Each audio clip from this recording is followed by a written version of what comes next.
Hello, this is Reverend Don Lewis coming to you from beautiful Florida. And today our question comes to us from Sherilyn. And Sherilyn has a follow-up question to my recent vlog on dark or chthonic deities. And Sherilyn says that her patron deity is Lilith, who is considered to be a chthonic deity. And she asks why it is that Lilith has only one ritual, and must everything connected to Lilith be hypersexualized? And my answer to this first is that this really kind of continues that issue of personal gnosis. Just because other people have dealt with a deity in a certain way does not mean that's the only way that deity can be dealt with. And if you find that it is necessary for you or helpful for you to approach the deity in a different way, I think that's between you and the deity. So just because nobody's ever done it before doesn't mean you can't do it, because just as in a relationship with another person, your relationship with the deity is a personal relationship, and it will have its own situations that may be different from any other relationship that deity has with a different devotee. And I've certainly seen this in action. I've seen many times people who both have the same patron deity, but have very different relationships with that deity. So I would say do not be afraid to innovate and tailor your relationship to Lilith to what you need it to be, which will also be what she needs it to be, because the whole point of there being a relationship is to have an exchange. And if that exchange is not occurring according to the rules you're currently following, it's good to try to see what else can be done. Now, I would say the best thing to do is to commune with the goddess and see what she would like.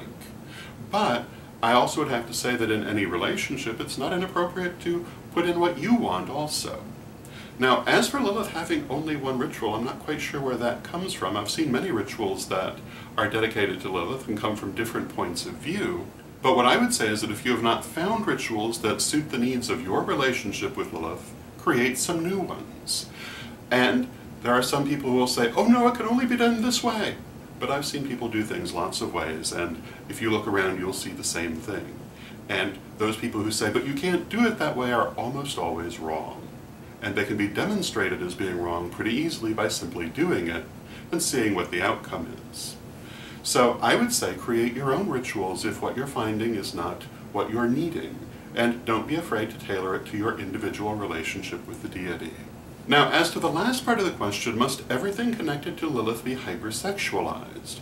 And I would say rather obviously that answer is no. Deities have different aspects. They have different aspects of themselves that they show in different circumstances and with different devotees. Most people think of the great goddess Kali in very dark terms as a goddess of destruction and recreation, but do not forget that she showed herself to one of her greatest devotees in the form of a quote, 7-year-old girl of infinite purity.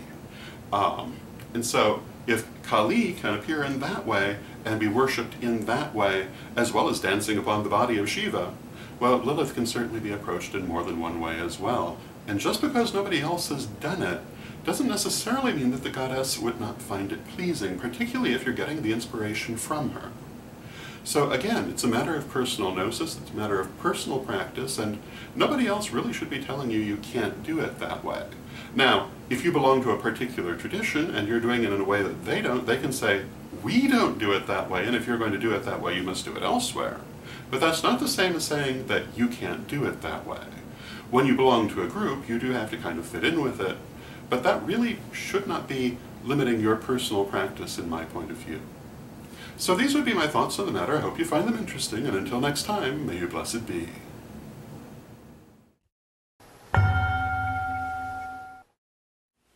Hello, this is Reverend Don Lewis coming to you for Pagans Tonight Radio.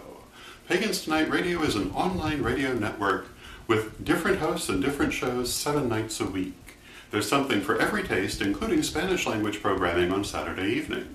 Check out paganstonight.com today.